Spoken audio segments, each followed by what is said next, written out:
Welcome to ABC campus. आज हम IS 41 और आईएस 21 से रिलेट करके एक पास्ट एग्जाम क्वेश्चन है स्प्रिंग 2020 की अटैम्प्ट से, जिसका टाइटल है रॉकी रोड लिमिटेड। इसको डिस्कस और सॉल्व करेंगे। तो क्वेश्चन का डाटा है कि Rocky Road Limited RRL had a stock of 2000 cows on 1 January 2019। On 1 May 2019, RRL purchased 750 cows at a fair value of rupees 56,000 per cow. Further, rupees 2 million were incurred to transport the cows to the farm. On 1st August 2019, RRL imported cattle feed of $150,000 against 70% payment, यानी 30% amount payable है. RRL also paid 5% custom duty on import. अब ये पूरी 100% amount पर पे की गई होगी. The feed is specially designed to provide vital nutrients to cows that keep them healthy and improve the quality of their produce. That's fine कि भाई वो उसके लिए यूज़ होती है. तो लेकिन स्टिल फीड जो है यूज़ हो रही है, कंज्यूमेबल है, तो आप इसे एक्सपेंस चार्ज करेंगे. At year end 30% of the amount is payable, जो $150,000 में से पेएबल है अभी भी, और 40% of the feed is unused. तो जो अनयूज है उसको हम अपने इन्वेंट्री के तौर पर रिकॉर्ड कर लेंगे, उतने से एक्सपेंस रिड्यूस कर देंगे. और जो हमारा पेएबल होगा, क्योंकि वो डॉलर में रिप्रेजेंट हो रहा होगा, तो उसे क्लोजिंग रेट पे ट्रांसलेट करना होगा in accordance with IAS 21. Falling average fair values पर काउ आर अवेलेबल. साल के शुरू में 50,000 की वैल्यू थी, और 1 मई 2019 को जब हमने परचेज किया है 56,000, तो सेम उसी पे परचेज किया था हमने. ईयर एंड पे 61,000 है, और साल की एवरेज 57,000 है.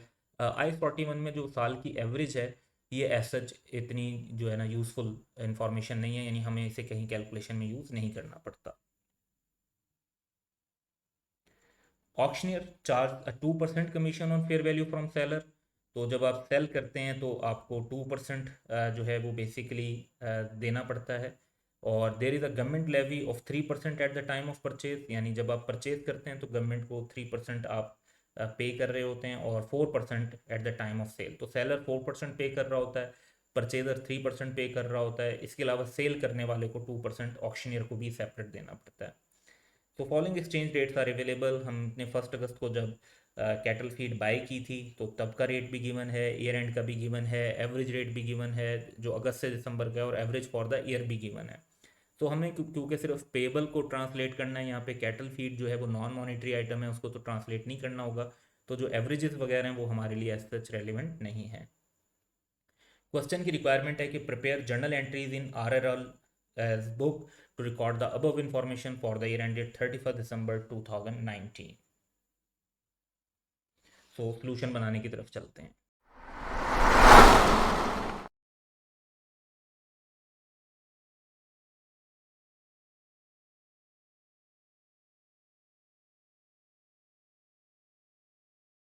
तो आंसर में हम सबसे पहले मेंशन कर देंगे कि हम जर्नल एंट्रीज बनाने लगें, और जर्नल एंट्रीज का फॉर्मेट बना लेंगे. अब हमें देखेंगे कि सबसे पहली जो इस साल में ट्रांजैक्शन है वो कब हो रही है. सो क्वेश्चन में जो पहली ट्रांजैक्शन हमें नज़र आ रही है वो 1 मई 2019 को है, जिसमें 750 काउज परचेज की गई हैं, 56,000 पे परचेज की हैं, और 2 मिलियन ट्रांसपोर्ट पे लगे. अपार्ट फ्रॉम दैट, हम ये देख सकते हैं कि हमें परचेज के टाइम पर 3% गवर्नमेंट को लेवी देनी पड़ी होगी. और इसके अलावा अगर हम देखते हैं कि हमारी जो कॉस्ट टू सेल होती हैं वो 6% होती हैं, क्योंकि बायोलॉजिकल एसेट को इनिशियली हमें फेयर वैल्यू पर रिकॉर्ड नहीं करना, fair value less cost to sell पर रिकॉर्ड करना है. तो 6% लेस करके रिकॉर्ड करेंगे, और इस तरह से हमारा इनिशियल रिकग्निशन के ऊपर लॉस राइज हो रहा होगा.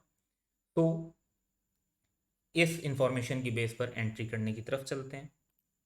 सबसे पहली इंपॉर्टेंट बात तो ये है कि हमारी डेट जो है दैट इज़ 1 मई 2019, और हमने जो है कुछ कैलकुलेशंस करनी है, तो उनको हम इनकॉर्पोरेट कर लेते हैं.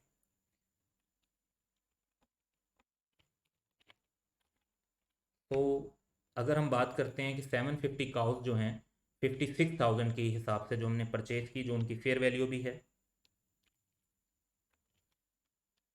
That would be 42 million.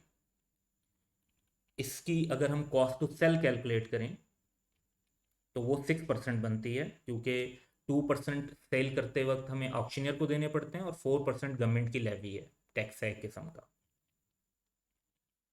तो 42 मिलियन का 6% हम कैलकुलेट करते हैं, दैट वुड बी 2520,000।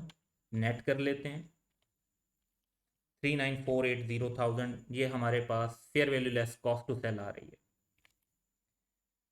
तो बेसिकली जब हम बायोलॉजिकल एसेट को रिकॉर्ड करेंगे इनिशियली, तो हमने उसे रिकॉर्ड करना है fair value less cost to sell पर।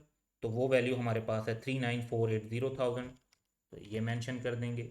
फिर हमारे कैरिज एक्सपेंस क्वेश्चन में हमें अलग से बताए हुए 2 मिलियन के, वो रिकॉर्ड कर देंगे।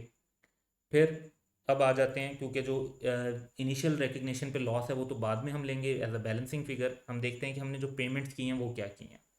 तो एक तो हमने पेमेंट की है परचेज कॉस्ट की, जो हमने 56,000 के हिसाब से एसेट्स लिए हैं, यानी ये 42 मिलियन के। सो एक तो इस पेमेंट को रिकॉर्ड करेंगे तो हमारा बैंक क्रेडिट हो जाएगा। दूसरी चीज़ ये है कि हमने जो है 3% की लेवी पे की होगी गवर्नमेंट को परचेज करने के टाइम पर। 42 मिलियन का 3% वो बनता है 1260,000। और उसके अलावा ये जो कैरिज एक्सपेंस है 2 मिलियन का, ये भी क्वेश्चन में ये बताया हुआ है कि इसको हमने इनकर कर दिया, यानी हम यहाँ पे एजम्पशन ले लेते हैं कि ये पे हो गए, तो इनकी भी पेमेंट रिकॉर्ड कर लेते हैं। अब बेसिकली आपका जो डिफरेंस है, बैलेंसिंग फिगर है, वो प्रॉफिट और लॉस में रिकॉर्ड होगी, जिसे हम loss on initial recognition of biological asset भी कहते हैं। और एज अ बैलेंसिंग फिगर अगर आप देखते हैं तो ये टोटल हमारे पास बन रहा है 45.26 मिलियन, और ये अमाउंट बन रही है 41.48 मिलियन। तो जो डिफरेंस है वो है 3.78 मिलियन का, ये हम चार्ज करेंगे। अच्छा, इसको आप एक और तरीके से भी कैलकुलेट कर सकते हैं। बेसिकली ये कॉस्ट टू सेल 2520,000 की, और दूसरी तरफ जो आपका 1260,000 की जो लेवी आपको पे करनी पड़ी है, ये आपका लॉस ऑन इनिशियल रिकग्निशन है कि जो बायोलॉजिकल एसेट खरीदने पर इतने का तो आप समझ लें बैक चले गए, ये जो पैसे लग गए ये तो गए। अभी अगर आप फिर बेचें तो आपको मिलेगा क्या, 39.48 मिलियन मिलेगा नेट करके। तो जो ये कॉस्ट लगनी थी और 2 मिलियन का कैरेज भी जो लग गया वो लग गया। तो इनिशियली तो आपको अभी एक लॉस रिकॉर्ड करना पड़ रहा है, लेकिन ऑब्वियसली जब अगर आप थोड़ा सा पेशेंस के साथ जो है अपनी बायोलॉजिकल एसेट्स की इन्वेस्टमेंट को मेंटेन करेंगे तो वक्त के साथ उनकी वैल्यू बढ़ेगी और फिर आप गेन अर्न कर सकते हैं। तो फर्स्ट जो हमारी ट्रांजेक्शन है वो तो यहाँ तक ही थी, और इसको हमने रिकॉर्ड कर लिया। अब क्वेश्चन में दोबारा चलते हैं और देखते हैं नेक्स्ट डेट क्या है। नेक्स्ट हमारे पास जो रेलिवेंट डेट है वो है 1 अगस्त 2019। इस दिन हमने 150,000 यूएस डॉलर की कैटल फीड इंपोर्ट की है। 70% अमाउंट पे कर दी है, यानी 30% अभी पे करनी है। 5% कस्टम ड्यूटी पे की है, ये पूरे 100% पर पे होगी। Feed specially designed to provide vital nutrients, ये जस्ट एक स्टेटमेंट है। ईयर एंड पर फिर 30% और 40% बच गई, ये ईयर एंड की बात है। अब हमें यह देखना है कि ये जो कैटल फीड ली इस दिन हमारा रेट क्या था। हमारा रेट था 164 पर डॉलर। तो इसको अप्लाई करते हुए 150,000 डॉलर की जो हमने कैटल फीड परचेज की है उसको अकाउंट फॉर करते हैं।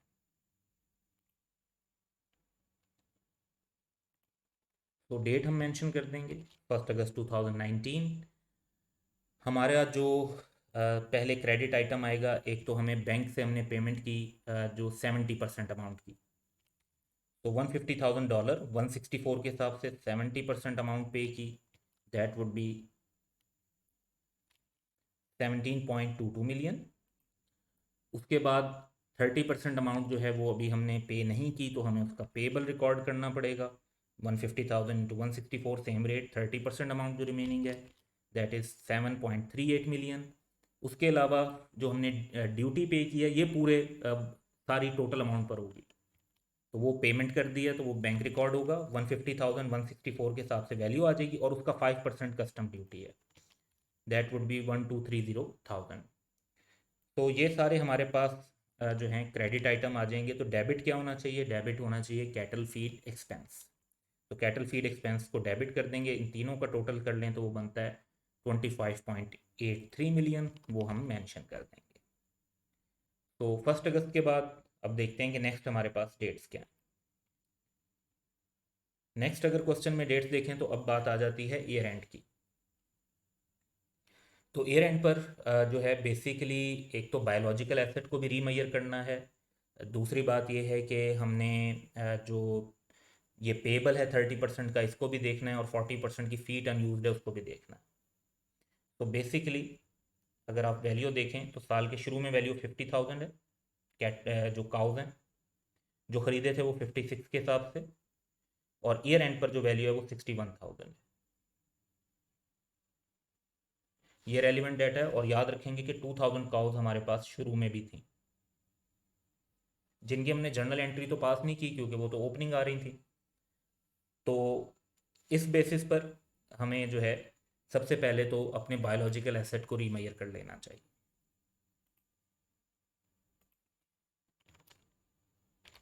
31 दिसंबर ईयर एंड जो हमारा है, तो कैलकुलेशन करते हैं कि क्या पोजीशन है।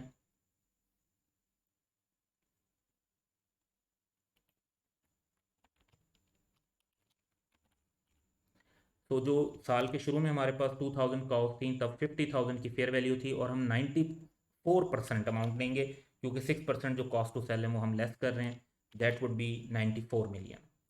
फिर हमने जो फर्स्ट मे को परचेजेस की उनको रिकॉर्ड कर लेते हैं, वो हमने ऑलरेडी की हुई है रिकॉर्ड के, जो मज़ीद हमने ऐड किया था दैट वाज 39,480,000।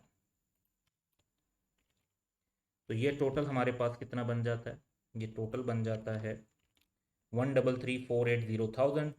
अब हम देखते हैं कि हमारी ईयर एंड पर वैल्यू क्या बनती है। ईयर एंड पर हमारे पास जो काउज हैं वो 2750 हो चुकी हैं, रेट 61,000 का है जो क्वेश्चन में बताया हुआ है, और 94% हमने इसलिए लिया क्योंकि 6% हमने कॉस्ट टू सेल जो है वो लेस किए हैं। तो दैट इज़ 157,685,000। अब जो बैलेंसिंग फिगर है ऑफ 24,205,000, ये बैलेंसिंग फिगर हमारा गेन ऑन रीमेजरमेंट है क्योंकि वैल्यू बढ़ गई है। तो बायोलॉजिकल एसेट की वैल्यू बढ़ गई है, तो बायोलॉजिकल एसेट्स को डेबिट कर देंगे बाय दिस अमाउंट, और सेम अमाउंट से हम प्रॉफिट और लॉस में गेन रिकॉर्ड कर लेंगे, gain on remeasurement of biological assets, और ये हमारे पास टोटल आ जाएगा।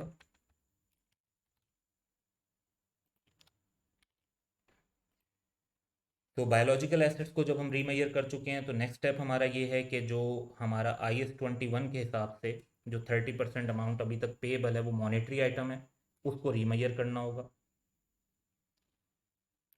तो रेट 152 का गिवन है। जहाँ तक कैटल फीड का ताल्लुक है तो वो नॉन मॉनेटरी आइटम है, उसको आप ट्रांसलेट नहीं करेंगे।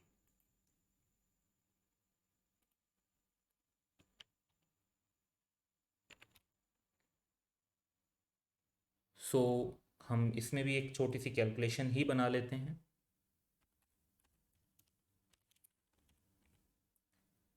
सो इनिशियल रिकग्निशन जो थी हमारी वो हम ऑलरेडी पहले भी रिकॉर्ड कर चुके हैं, $150,000 164 के हिसाब से 30%, 7,380,000 ये यहाँ पर भी हमने रिकॉर्ड किया। तो अब हमने क्लोजिंग रेट पे रिकॉर्ड करना है तो वो 152 का रेट है।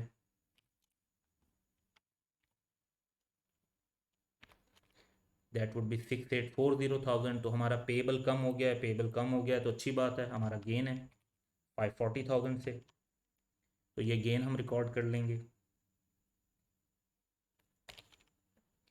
पेबल कम होने की वजह से डेबिट होगा बाय द अमाउंट 540,000, और गेन जो है वो हम एक्सचेंज गेन प्रॉफिट और लॉस में रिकॉर्ड कर लेंगे 540,000।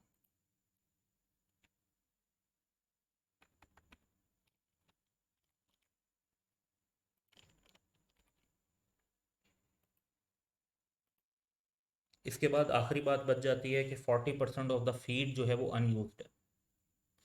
तो जो आपका कुछ ऐसी आइटम हो जो अनयूज्ड हो तो वो प्रीपेमेंट की तरह बाकायदा डील होता है, तो जितनी चीज़ अनयूज्ड है वो एक्सपेंस नहीं बननी चाहिए, तो हम एक्सपेंस इतनी अमाउंट से कम कर देंगे और इन्वेंट्री रिकॉर्ड कर लेंगे। यहाँ पर हम पीरियोडिक इन्वेंट्री की जो है एजम्पशन लेकर सोल्यूशन सॉल्व कर रहे हैं, वरना अगर आप परपेचुअल लेते तो पहले आप इन्वेंट्री रिकॉर्ड कर लेते और 60% यूजेज पर उसको एक्सपेंस बना देते। तो 100% इन्वेंट्री रिकॉर्ड करके 60% एक्सपेंस बना दें या फिर आप पहले 100% एक्सपेंस रिकॉर्ड करके उसको 40% एक्सपेंस कम करके इन्वेंट्री में ट्रांसफ़र कर दें। दोनों सूरतों में प्रॉफिट और लॉस पर जो इम्पैक्ट होगा वो सेम है। तो कैटल फीड इन्वेंट्री, हमने कैटल फीड इन्वेंट्री रिकॉर्ड पहले कितने एक्सपेंस रिकॉर्ड किया हुआ है 25830,000 का, तो इसका 40% अनयूज है तो उसको इन्वेंट्री बना लेते हैं, दैट वुड बी 10,332,000 और इतनी अमाउंट से हम अपना एक्सपेंस कम कर देंगे।